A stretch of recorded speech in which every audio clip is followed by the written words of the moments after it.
What's good? What's good, guys? Your boy, Mr. Old School Ryder. Come back at you one more again. I have a very special guest on the line. I have one of the legends in the literary world on outside the urban genre. I have, by the way, this is the Writers Book Club, of course. And I have Mr. actually Reverend Burton Barr Jr. on the line. What's going on, sir? Okay, how you doing? I'm glad to be your guest this evening. We do appreciate you, sir. We're just going to talk about a little bit about yourself and some other things. Then we'll go from there. So I'm gonna let you have the floor for a moment, Reverend Burton. So tell us about yourself. Okay, I was born and raised in Chicago, Illinois, and I was there until I started preaching when I was called into the ministry when I was 16 years old. I was licensed and ordained when I was 17, but then at age 20 was when I left the church, got involved in some criminal activities because of the drugs that I was doing. I got strung out on heroin, cocaine, and crack, and I was doing a lot of other drugs, and that led me to a criminal lifestyle. Uh, where I'd been arrested more than 30 times. I don't know exactly how many. I just know it's more than 30. Because it was one time that I gotten arrested. I said, man, I'm tired of going to jail. I wonder how many times I've been arrested, and I started counting. When I got to 30, I stopped counting. So that's why I say I've been arrested more than 30 times. I lived in a lot of different cities around the country, and finally God got my attention and brought me back to Him. And then that was in 1991 when I moved to St. Louis to get away from the environment that I was at in Chicago. And so I got back into church, and God's been using me in prison ministry. I've been doing prison ministry for almost 30 years. I'm also doing the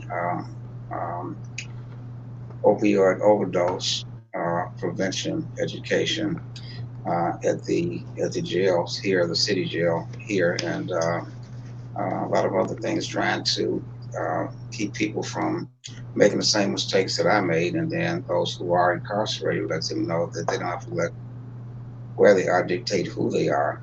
And so I love what I do, and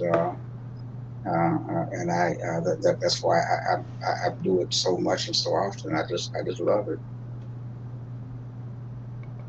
Oh yes, I can tell by the sound of your voice you're very passionate what you're doing, and also you had a real calling as well. We do appreciate that. You're not basically doing from the money. You basically got called to do it. That's why we Yes. do appreciate it. Okay. Good. Thank you.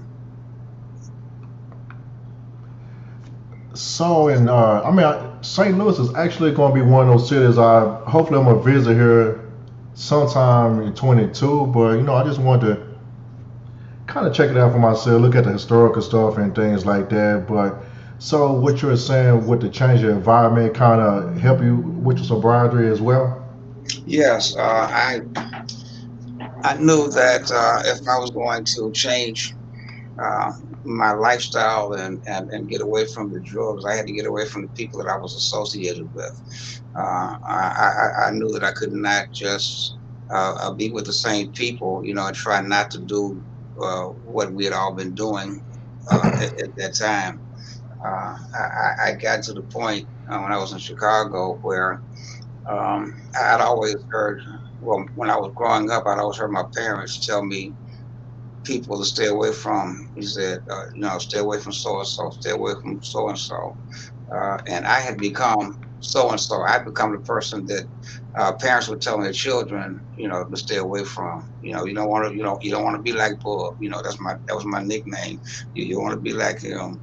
And I got to the point, where I knew that the only places that I was welcome at was um, around other criminals, so to speak, or drug users, or people who were living that lifestyle. There were even some churches that I wasn't welcome at. Well, because that was the climate at that time, where some churches back in those days were not very welcoming to street people. I'm glad that that is changed for the most part anyway. But again, everyone that I knew in Chicago was living the same lifestyle that I was living. So I came to St. Louis. I knew that there was drugs and all of that stuff here too. But I had decided to stay away from that crowd. I wasn't going to seek out that crowd. Matter of fact, I came here. I got 2 jobs. Not just one. I got 2 jobs because I was determined to make it. That time I tried several times before, and to no avail. But and this time God, with God's help and help of family and support group, I was able to overcome the addictions that I had, and stay away from the criminal element and that. And so again, that's why I do this ministry. And it was a person that I remember what started my change was when I was in Cook County Jail in Chicago, getting ready to go to prison on a 2-year bid. And I never would go to church when I was in jail, mainly for 2 reasons. Number one, I thought I'd done too much wrong for God to ever forgive me, and the other reason was I didn't want to appear weak before the other inmates, because I didn't want folks saying, he was all tough and bad when he was running the streets, and now he come to jail, run down to the church, So I didn't want to hear that. But it was one preacher, Reverend Jerry Hodges. He's gone on to be with the Lord now, but he convinced me to go down to the church one evening. He said, "Hey man, brother, why don't you come on down to the Bible study? God got a word for you." And I went down there, and I sat in the back halfway paying attention. But then he said something that struck me. He said, "I bet a lot of y'all wonder why you're here in this jail." He said, "The reason some of y'all are here is because when you were running the street, you couldn't hear God. God couldn't get your attention. So sometimes what he does, he just allows you to be put someplace to slow you down so you can hear him. And he does that because he loves you." And then he said that no matter what you've done, no matter what you become, God still loves you. And I still remember that was back in 1986 when when that had happened. And I still remember that. It's part of me, and that's the same message that I give to the men and the women who are incarcerated. That just don't let where you are dictate who you are. You're better than this, and God loves you. No matter what you've done, no matter what you become. Don't give up on yourself. Enough people don't give up on you. Just don't give up on yourself. Oh yeah, that's very, very true. Yeah, sometimes you have to. I forgot what passage is. Word, please forgive me, but sometimes you have to encourage yourself. Yes. I mean, then pretty much God's gonna, take the rest. As long as you encourage yourself. I mean, it'll all work itself out. You just can't be down on yourself. You pretty much miss your blessing when you're down on yourself, focusing on the wrong things. Mm-hmm. I mean, do what you need to do, and it's gonna work itself out at the end. Of course, but what was so you came in St. Louis, you said 1986? No, I came to St. Louis in 1991. Well, I had come to St. Louis a few times before. When my parents migrated or came from the South, when the families rather came from the South, my father's side of the family went to Chicago. My mother's side of the family went in St. Louis here. So that's why, as children, my brother and I were always going back and forth, to see my family who was here in St. Louis, my grandparents on my mother's side and my sister and all of them. But we lived in Chicago with my father's side of the family. But then I remember that first time I came here to live here, was in, I think it was 1977. I had gotten out of the Marines in 70. Well, I was asked to leave the Marines, and with a bad conduct discharge, they sent me to Leavenworth. And then when I got out, I was I was smuggling cocaine and marijuana from California to Chicago, Chicago area. And one time during one of my trips, I decided I was going to keep the money and the drugs. And so that's when I decided, okay, it might be best I do not go back to California. So I stayed in Chicago. Uh, and then I got into trouble there, and a judge had told me to, if I ever come back to this courtroom again, to bring my toothbrush. And so the night before I was supposed to go to court, um, I came to St. Louis, because I wasn't ready to go back to jail, man. You know, my my cousin, well, my mother had been visiting me here, and then they brought my mother home to Chicago. When they were getting ready to go back to St. Louis, I got in the car and said, "I'm going with y'all." So, and so I stayed here till the statute of limitations ran out, and then I went back to Chicago. But then I, ripped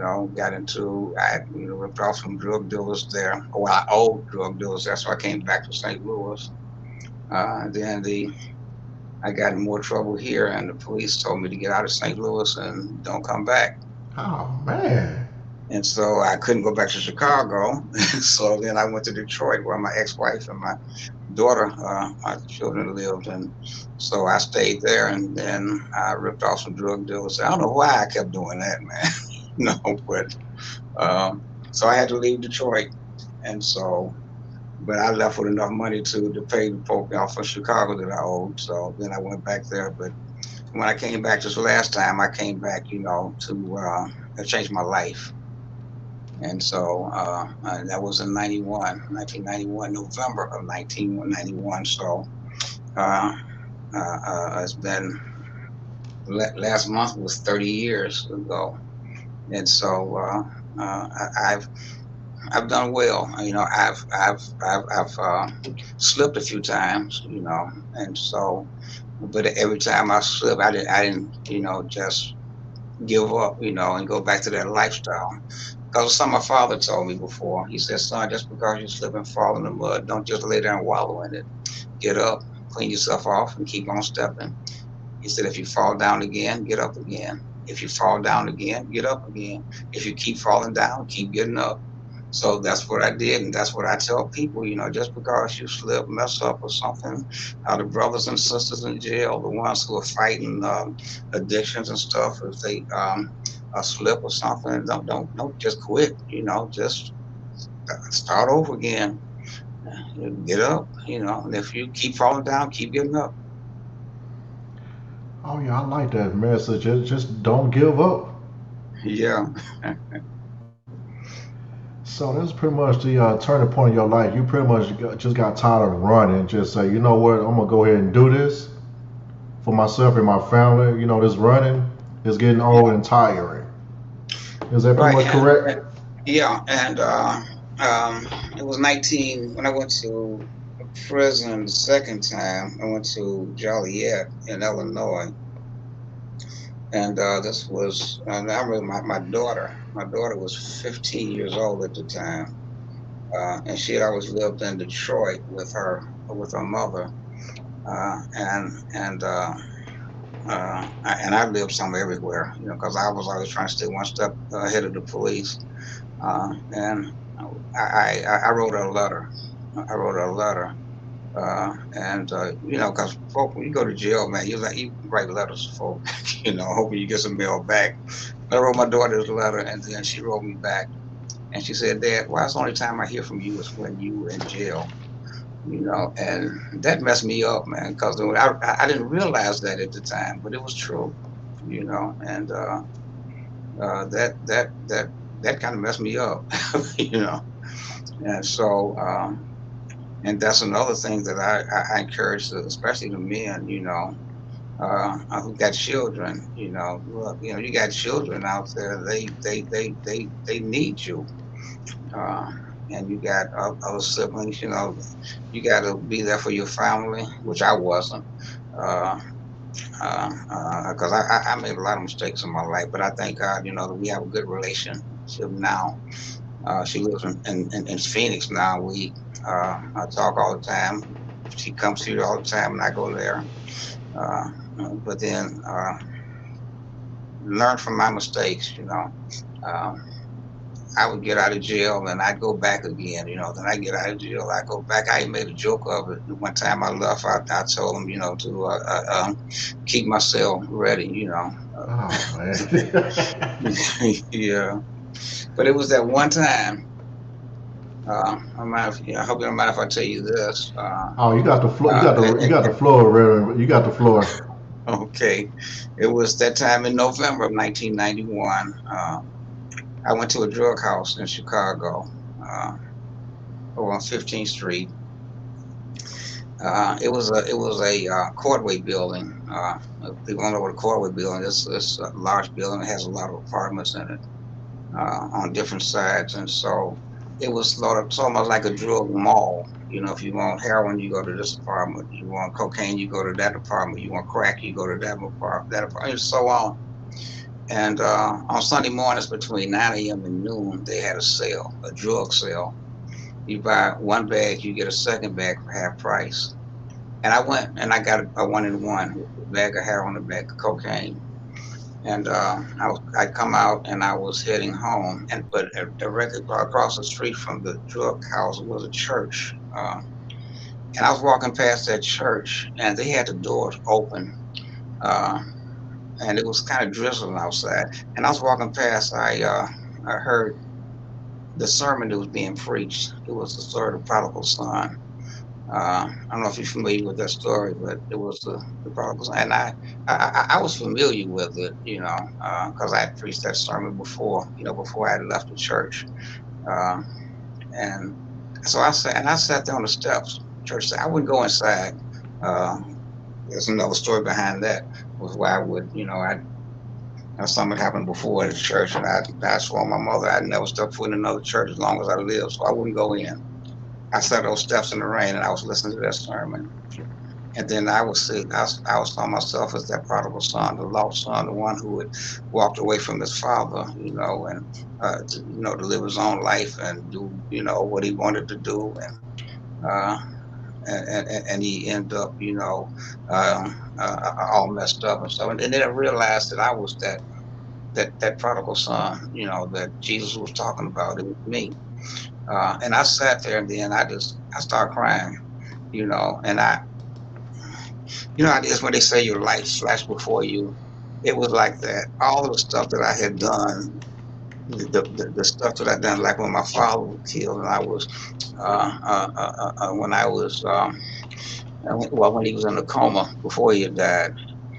Instead of going to the hospital to see him, I was running con on people that knew him, saying, my aunt needed this, I needed that, and to get money so I can get drugs. And that's how I found out my father died. I was trying to run con on one of the people that said, that Reverend Richard told me Burton Barr died. That's how I found out my father. That kind of stuff, and what I'd done to my daughter, and I ripped off, my ex-wife, when she was having.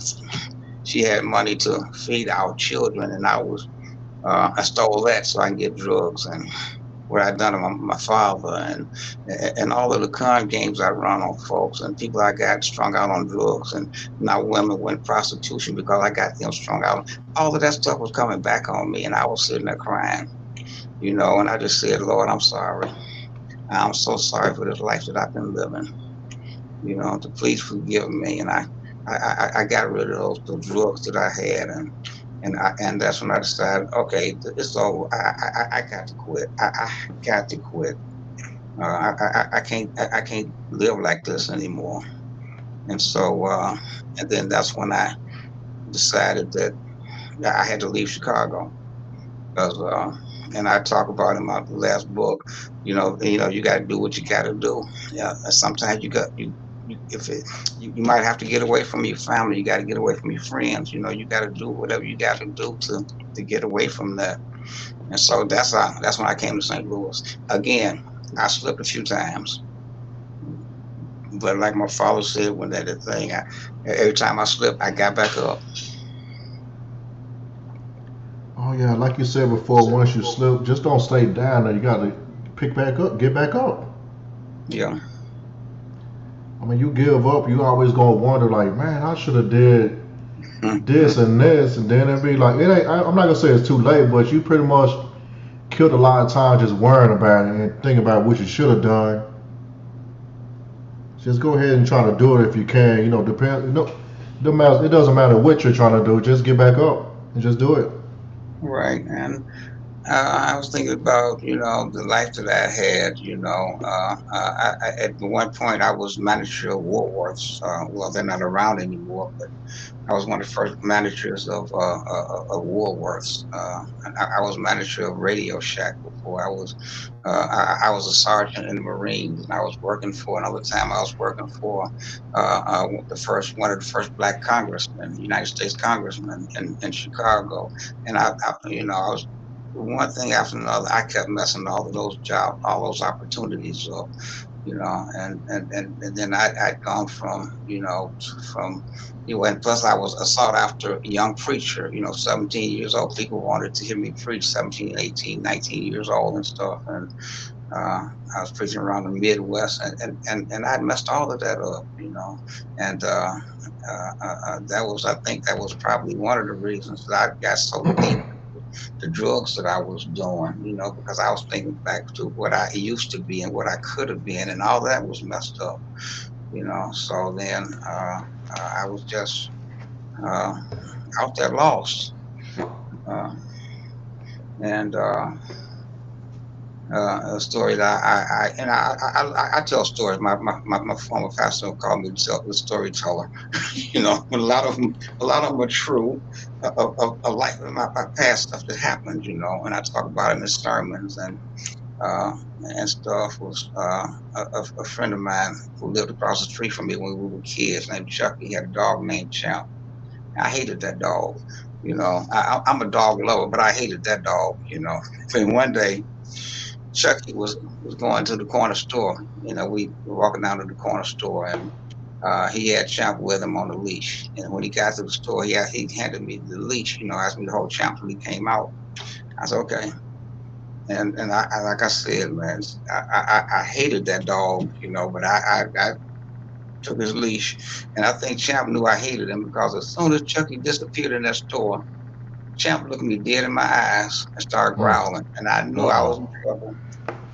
And so I took off running, and Champ was right behind me, running down the street. I was running fast as I could, and then I heard some people were laughing, and some other people yelling something to me, but I couldn't hear because I was too busy trying to get away from that crazy dog. And so I finally heard somebody say, "Let go of the leash. Let go of the leash."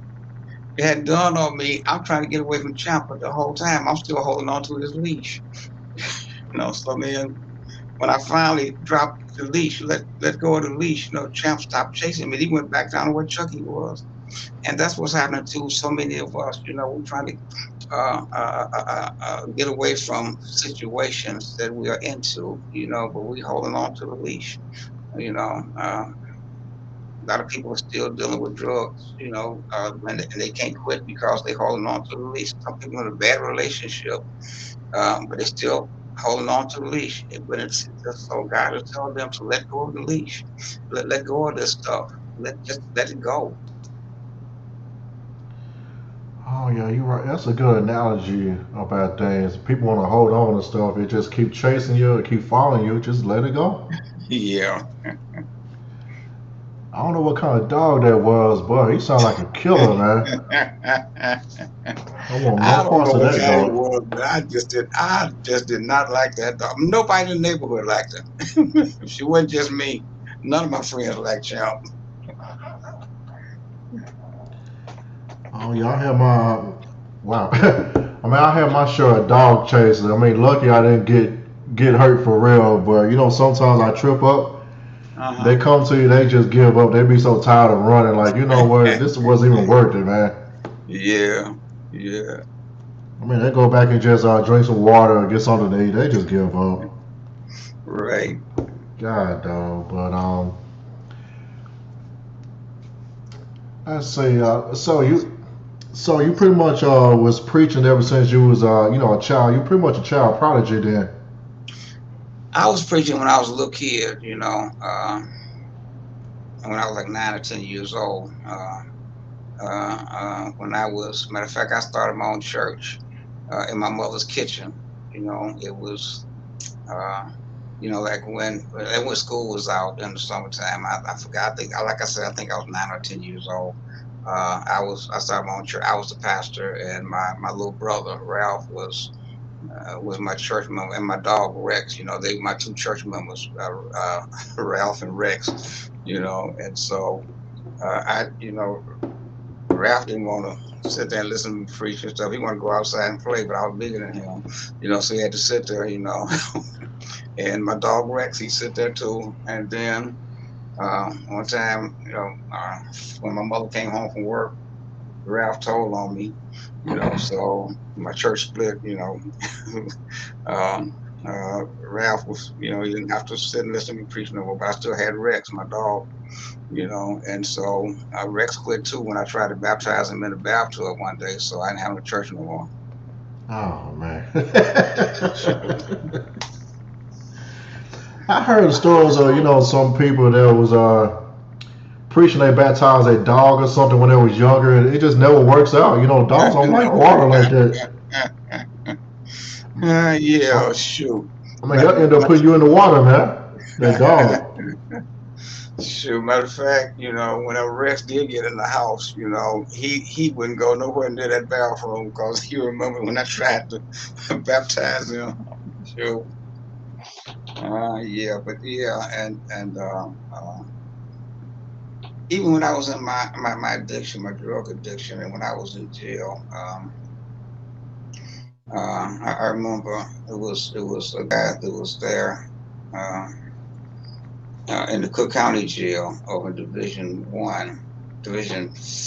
2. It was like a dorm like situation. And when I first walked into Division 2, this guy Coach Cheese, he was had somebody up against the wall, beating them and stuff. And I said, okay, I'm gonna stay away from this dude. I don't know what had happened. I found out later it was Coach Cheese was a shot caller, one of the gangsters.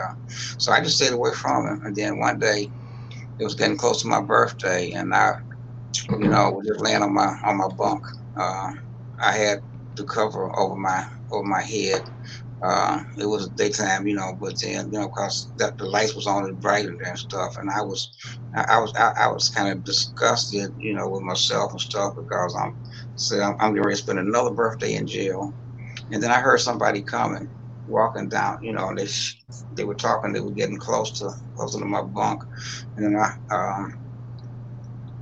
then they were talking, and I recognized voice was Coach Cheese. That's the guy that I'm trying to stay away from, It was him and one of his lieutenants, and then they stopped right at my bunk, and then I heard the other guy say, who is that, and then Coach Cheese said, that's just some old preacher that's running from God, and then they went on and walked away, and that messed me up because I used to be a preacher. I'm wondering how Coach Cheese know I used to be a preacher, and then there was one time. Some weeks later, I the gang members, some of the guards were in gangs too, and they would bring the gang members food, at night.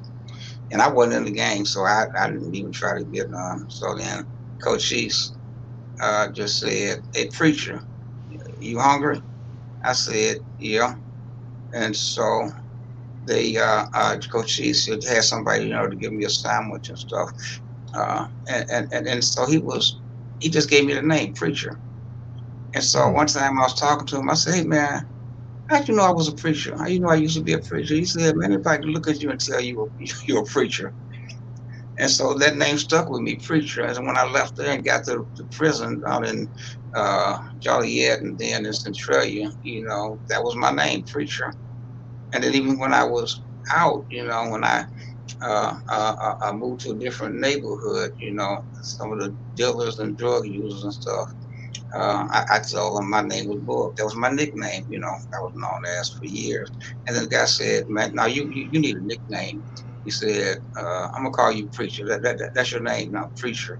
I want, how come everybody, want to give me the name preacher, you know? And then another friend of mine that I used to do drugs with, we went to his cousin's house, a young lady. We got upstairs getting ready to do drugs, to shoot up, and she looked at me and said, "You look like a preacher," And then that was just following me. Preachers, people were calling me preacher, and it just stuck. And that was just, I guess it was God letting me know that was that I was still his preacher. My father, he used to always say, "Son, you can't live just any kind of life. You can't live the way you live." And he said, "You're a preacher." And then he said that so many times, and I said, "Dad, I ain't no preacher no more. I quit." And then he said, "Son, when God calls you to preach, you always gonna be a preacher." He said, Mm. "You just a hoodlum preacher." And so that's how I got the name for the book, The Hoodlum Preacher. Sure, y'all got that's a classic, man. We're not gonna lie to you, man. I picked it up like back in the day. I don't know where the book is at right now, but y'all remember, reading the book. I think roughly around 2006, 2007, if I'm not mistaken. Yeah, It's right been about that. around for a while. And also, if I'm not mistaken, you had like a short documentary online with this particular book as well, correct? Yeah, the documentary is online from the latest book, 121, Oh yeah, Overcoming Drug Addiction. 121. Yeah, 121, Overcoming Drug Addiction by Faith. 121 is a reference to Psalm 121.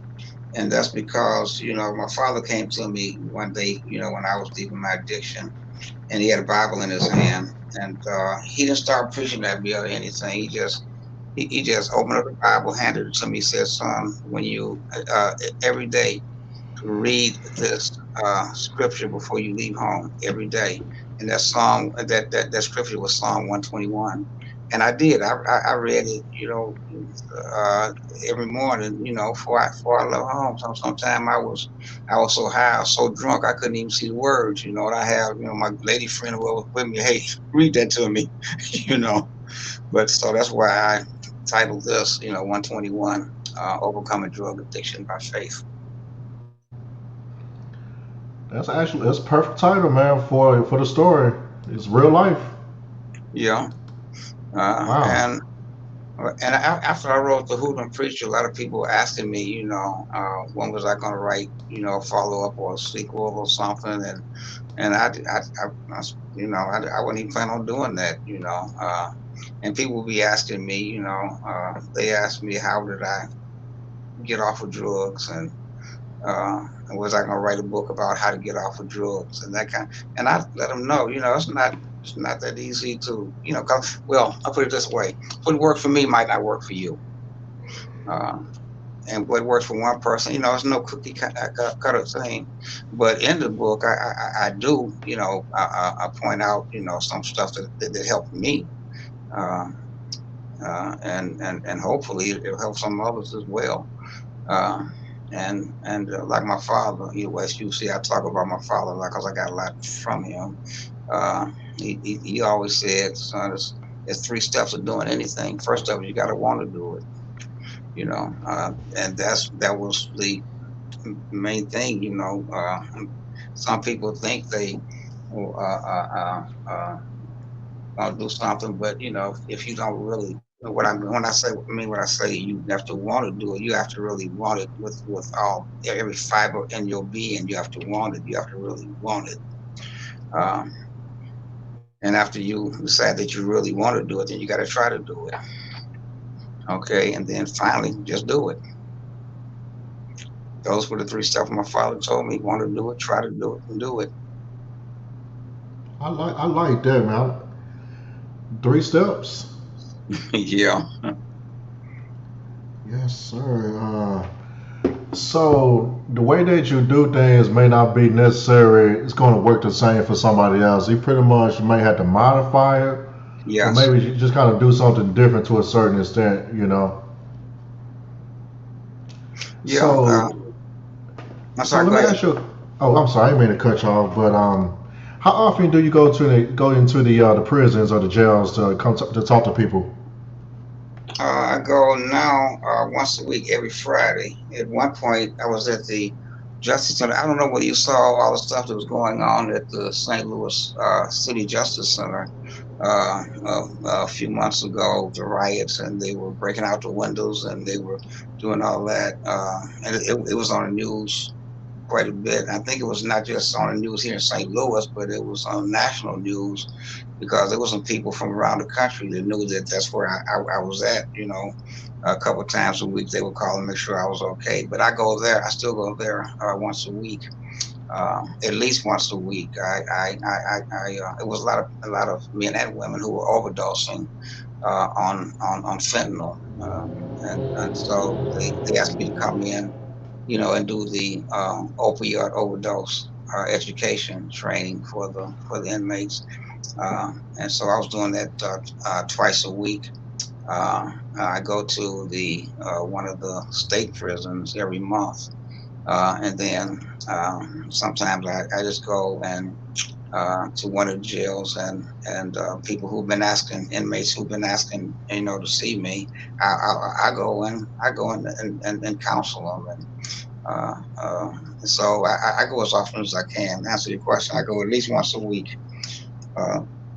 And some places I go once a month, and some places I just go just to, instead of doing the church service or whatever, I just go and visit one of the inmates and talk with them, see what they want to talk to me about.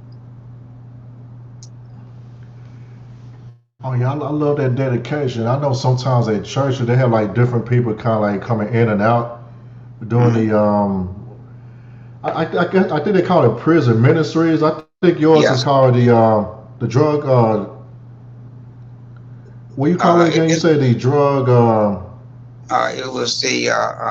it was the overdose, drug overdose prevention education. But it's still, as far as I'm concerned, it's still prison ministry, because just like Jesus said that the thief comes to kill, steal, and destroy. But I've come, that you might have life and you might have it more abundantly. And nobody can have abundant life if they are bound to a drug, heroin, or cocaine, or crack, or something like that. And there's so many people overdose, and it's so much drugs in jails and drugs in prisons. Even back in it's always been that way. When I was in Leavenworth back in 1975, 76, the guy in the cell next to mine was selling cocaine then. you know. But now when fentanyl came up, that's what started killing folk. Because it was a lot of. pretty much the game changer recently. Yes, it was. Yes, it was. And people started cutting heroin with fentanyl, and then that was killing folk. And then it's got to the point now where people think they're buying heroin, but they're not. They're buying fentanyl. And so they're overdosing and dying. The new stats came out that over 100,000 men and women died from drug overdoses in this country in the last 12 months. More than 100,000, and many of them were black people. You know, um, because that is prevalent in our neighborhoods and our communities. A lot of people in our communities are hurting. They really don't see any hope. They have no hope. I mean, they get up and they see the world that they living in, and it's full of poverty and stuff, and so they just do what they can, to try um, uh, uh, uh, uh, uh, to get away from that reality that's going on. So they do and drugs is all around them. Uh, and I know I'm not saying that all black people, do drugs, because it's not. But it's just too many of us that got trapped into that for one reason or another. Some people got involved in drugs uh, um, because of prescriptions, and the pharmaceutical company was taking advantage of folk, putting out stuff in communities and talking about it's not addictive, and some of the crooked doctors were over prescribing these opioids and stuff, and then people got strung out on them, and then when they had to crack down on that. Then people can't get the drugs that they have gotten hooked on, that the doctors prescribe for them. So now then they start going to the streets, getting heroin off the streets. And then and this is a story I remember I read. I did a lot of reading when I was in prison. I read the autobiography of Malcolm X, but another story which I read was about Lucky Luciano, who was a crime boss, in I think 1920s and 30s. And he had one of his right-hand men had come to him with the idea of trafficking heroin. And Luciano was against it. He said that he didn't want to, doing heroin, that would turn the public against them, and bring a lot of pressure on them. And so Lansky had said that he knew how they can make money off of the heroin and not worry about, the feedback, the blowback, all that. All we got to do is just put it in the Negro neighborhood and let the Negroes sell it to each other. And that's what happened. And then, they inundated our neighborhoods, with the heroin. And then in during Vietnam era, that's when I was in the Marines. People were coming back from Vietnam, strung out, and then they bring in heroin back, and then that was more stuff that devastated our neighborhoods. And then now you see liquor stores almost on every corner, and so and then our neighborhoods are being saturated with drugs, liquor stores, and guns. And so people are asking, how come there's so much crime and stuff? I'm not gonna say that that they had planned it that way, but it's happening. Yeah, pretty much. You're absolutely right about that. We're not going to, like you said before, the fight is kind of fixed to a certain extent when the rules are kind of swayed in a certain direction. But yeah, I know even some people. I even know some people in my family. They've off and on been trying to get off for like a long time. Mm-hmm. With this fentanyl stuff going on right now, I'm trying to tell certain people, hey, this is not the the old school stuff you had back in the day. This stuff can. I think they said some fentanyl, like a grain of rice, can actually get you up out of here. Yeah, yeah, yeah, yeah. And I'm in St. Louis, of course, and Missouri is number 17 in the country as far as drug overdose deaths. I'll put it that way. And in St. Louis is number one in the state of Missouri. Oh And it's wow. and our neighborhoods are the ones that are the neighborhoods that are mostly affected. And so, yeah, every chance I get, I try to talk to folks. And people listen to me because when I'm in the jail, I talk to them, and let them know that uh, where you are, I've been there, and so and God delivered me. I've been blessed. I'm in a position where 2 years ago I never thought I would be. I just turned 73 a couple of months ago. At one point, I didn't think I was going to be able to be 30, and I didn't care. It was that. And there's other people like that. I was a high school dropout. I had a bad conduct discharge from the Marines. I had a prison record. People were saying I was unemployable, and all of that. I was just tired of that lifestyle. But then now I have a bachelor and a master's degree. I've written 5 books. God's been using me to talk to folk, even like you. And that's not bragging on myself. I'm bragging on God, you know, because I'm nothing special. And I let people know that, ain't nothing special about me. If I, if I can do it, if I can do it for me, he can do it for you too. You know, I try to give people hope, and that's what a lot of people do not have. They don't have hope, And if people can have hope and see that there is a way, then it's not going to be easy. It wasn't easy for me. I remember the time, man.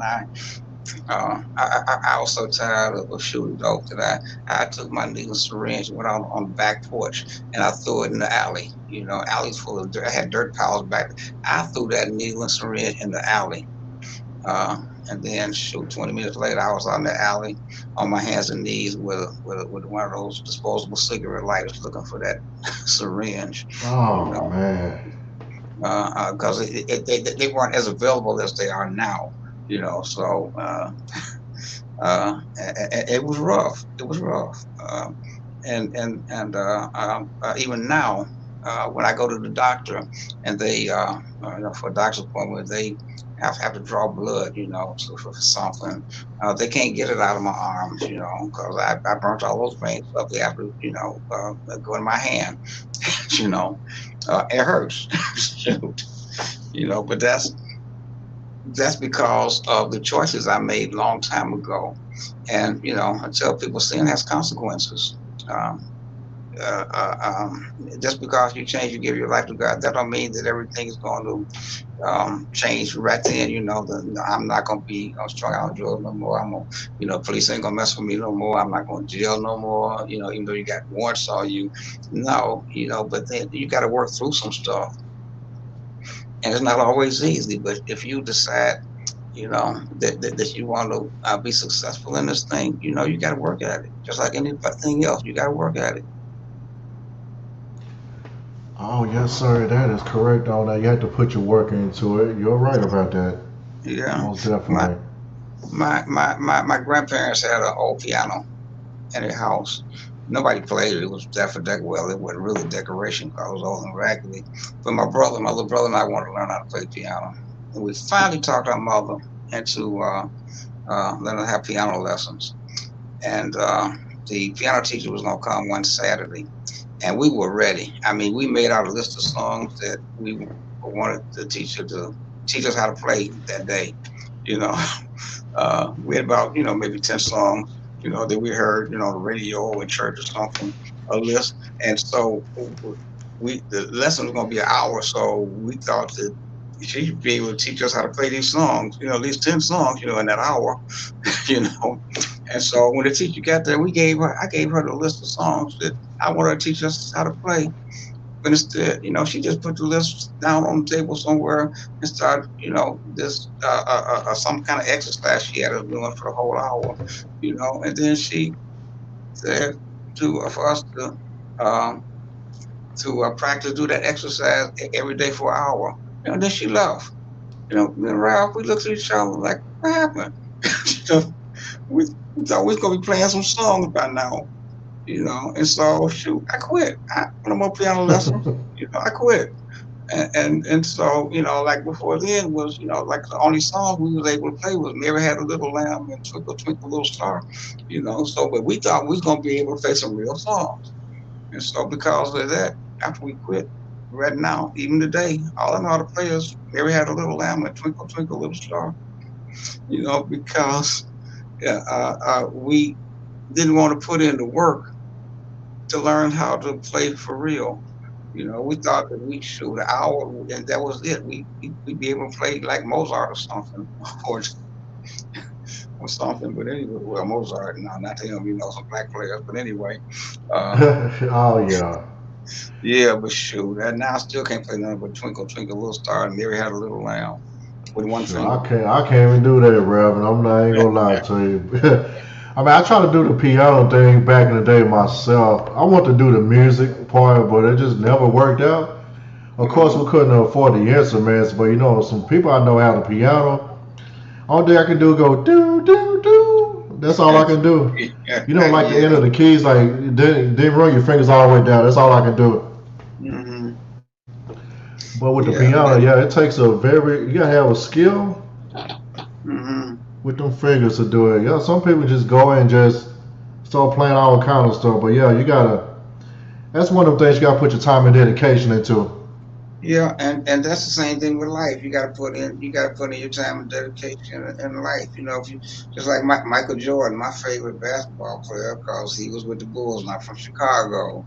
You know, he when I hear about how the work that he put in and the work that Kobe Bryant put in all those times, that's how they got to be as good as they were, because they put the work in. But it's too many of us, me included, didn't want to put the work in. We get discouraged because, don't, I don't want to do all that. So, and it's the same thing, as far as addiction. You got to put the work in. You got to put the work. You got to decide that this is, you don't want to do that anymore. I'm tired of hurting people. I'm tired of doing what I'm tired of living the way that I'm living. I'm tired of going to jail. Man, was I tired of going to jail, you know. And it feels good, now, when I see a police car around, I ain't got to worry about it. Well, because I always had warrants on me, you know. It feels good that I don't have to worry about that anymore. Uh, but Oh yeah, yeah, you're most definitely right about that. Actually, I mean, I never went to a certain extent. Like, I mean, I just had like regular traffic tickets and like small silly stuff. But when I got put on in Louisiana like last week, hmm the state trooper say I was went 15 over. And I looked at my dashboard. I'm like, really? That's not even possible. But I figured it out now myself. But if he was running my license, he was taking like forever. I'm like, what's he gonna find? yeah, I went to jail before for like mistaken identity for like a couple weeks, of course. But we got it resolved. But that was rough. yeah, I mean, my name happened to match up with somebody else. That was like way like in the 2000 something or whatever. But yeah, these computers ain't like it is right now. If it was, they would just match it up. Like, hey, this not you. And I gave them my license. Hey, this is you. And I'm like, no, it's not. yeah. And that was around the time, when they put those computers in the cars. I said, man, that's cheating. It's really time for me to quit now. Because whenever I got stopped, I was banking on, because they ask you, have you ever been arrested? And I say no. Because then on way they're gonna find out, they take me to the police station, then put me in a computer. They got computers in their cars now, So I said, man, so sure, when all that came up, I was glad that was about the time that I changed my life and got out of that life. So I remember one Mm. time here in St. Louis, they took me to the police and they asked me, I'm sitting there handcuffed, in the chair, and they asked me, have I ever been arrested? I said no.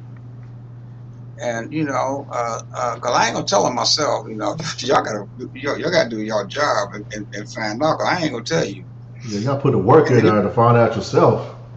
yeah, so they put my info on the computer, and at that time they had those printers, those long sheets and stuff. That thing kept going on and on Oh and my on goodness. and on and on. It's the cop turned around, and looked at me. I looked off like.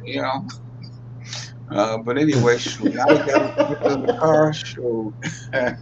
My goodness.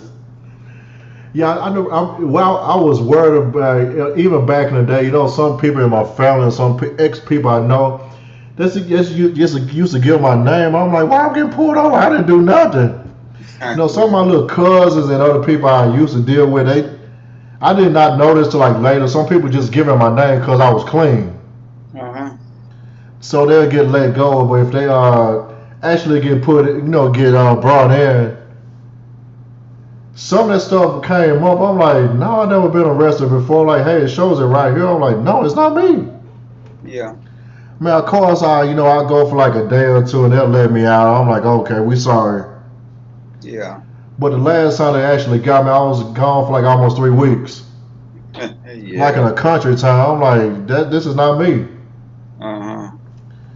But I'm glad for technology for that aspect of it right now, to be honest about it.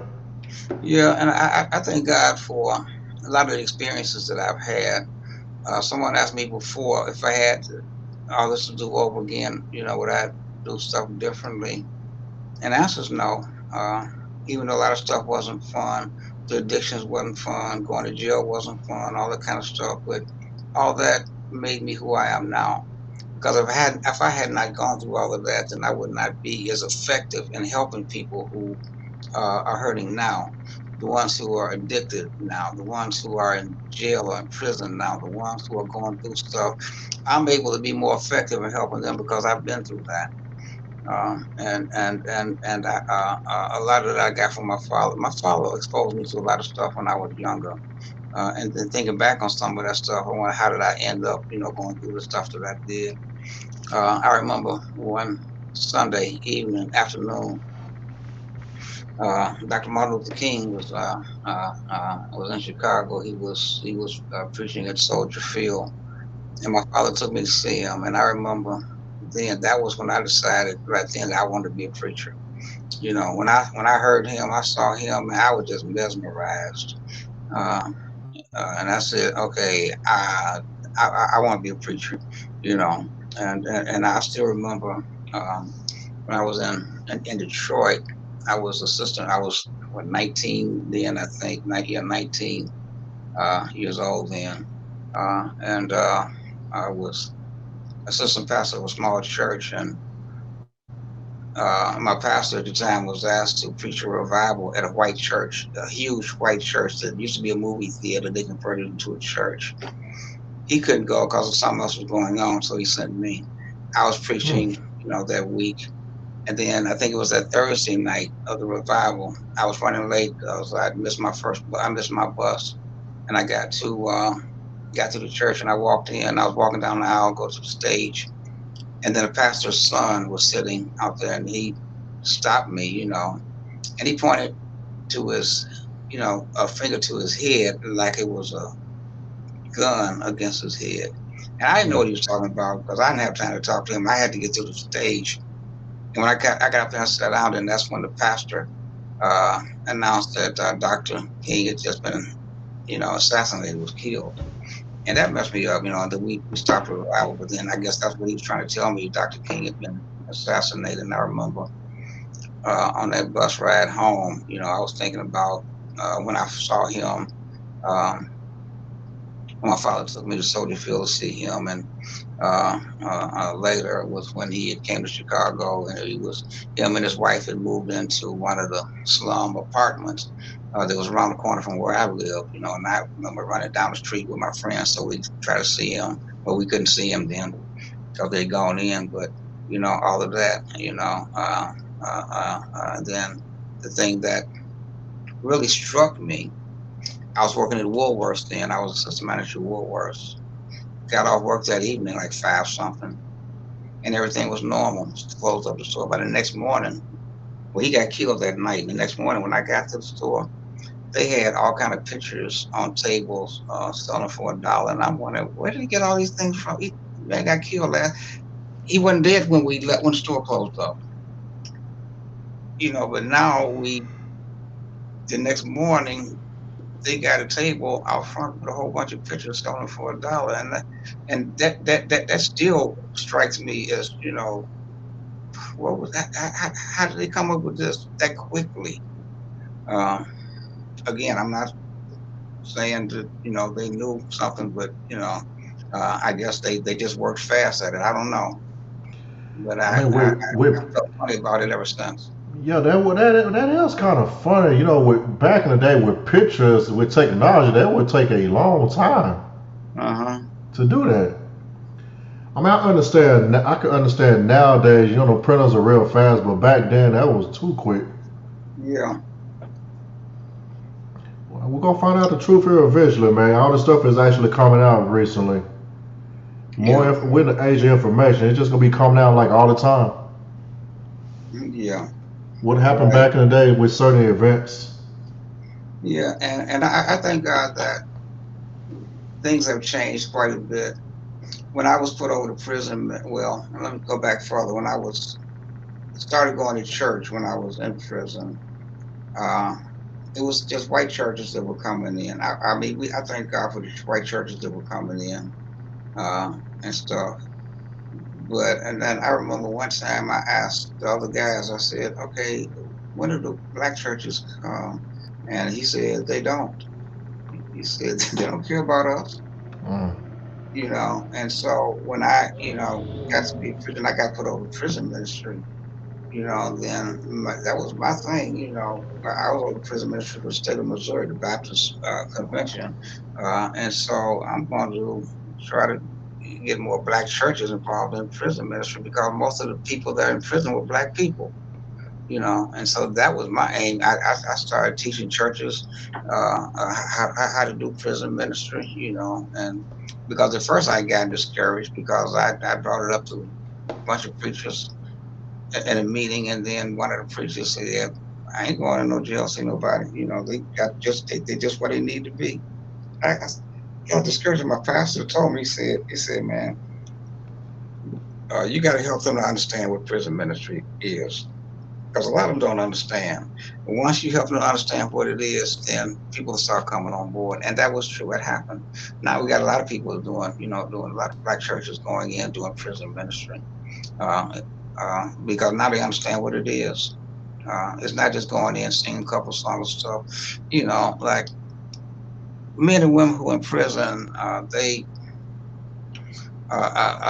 prison ministry, again, it's just not going in preaching, singing a bunch of songs and stuff. We got to give them hope, and we got to be there for them when they come out.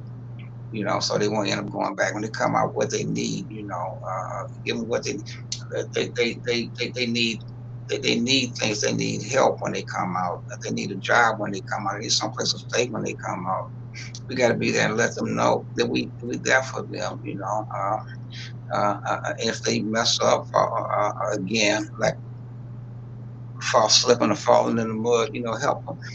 Don't, like the Bible say, don't holler at them and preach at them and stuff, and tell them to get up. Now you got to, stick out your hand and help them up. If people need help, that's the main thing. People need help. They need hope, and that's what it was someone who had, I think, a shirt on that said hope, hope dealer. And I like that, instead of a drug dealer, he was a hope dealer. He tried to give people hope. And that's what, I try to give people hope, let them know that, they ain't gotta live like that, which was a whole different story. That they don't have to live like that. There are other things that they can do. And so we got to be there to help them. So let me ask you this question real quick, Reverend Barr. I know you just do the prison ministries and things like that. Do you actually help other people like on the outside if you want to? Just say for instance, I do know like a few people that might need some assistance. How do I go about reaching you if I want someone to come talk to you about what they're going through? Give them my phone number. Okay. Give them my phone number. Have them to call me. I can give you my phone number right now. Just have them to call me. I have it in the email, but yeah, I got you. I got it in my phone. But if you want to go ahead and say it out, that's fine if you're down with that. Yeah, it's 314-363-8679. That's 314-363-8679. Now, if I don't answer when you call, leave a message. Because I don't. A lot of times I don't answer a lot of calls that I don't know who they are. Because so much stuff going on. But just leave me a message, and I'll call it back. Because I get a lot of crazy phone calls from some are scammers and some are people trying to sell stuff and all that. So, I just let the phone ring, and if it's someone legitimate, they'll leave a message, and then I get the message, I'll call you back. Oh man, yeah, that is so true, man. I changed my number like a million times. It just seems like they find a way to call you. Yeah, they will. They will. Yeah, gotta go back and start writing me letters or something. But hey, yeah. So again, it's 314-363-8679. Call me. I will call you back. And I will, I a lot of people that I work with, who in different areas, so if it's not something that I can do, most of the time I know somebody who can. Uh, and so uh, just call me. All right, folks, if you want to reach out to him, that's the phone number he just given out a few times. We pretty much are getting close to the end at this time. We got a few other questions for you, sir. Okay. So, since you have two of your books, what was the writing process of writing both of these books? Did you do like an outline, or did you basically just start writing? Just started writing. Uh, the hardest thing about writing a book is getting started. Actually, I've written 5. You got 2 listed here. You got the first one and the last one, but I got 3 that were in between. Another one was is one was God Still Loves You, and with that's only on Kindle. And The second book was another book was He's Only a Prayer Away. Then the other one was Amazing Grace. The Storm is Passing Over. So those were. But to answer your question, um, I just started writing. Um, and As I'm writing, sometimes I think of something else and I go back and put that in. Or Sometimes what I do, like on this last book and a couple of others, I list the name of chapters.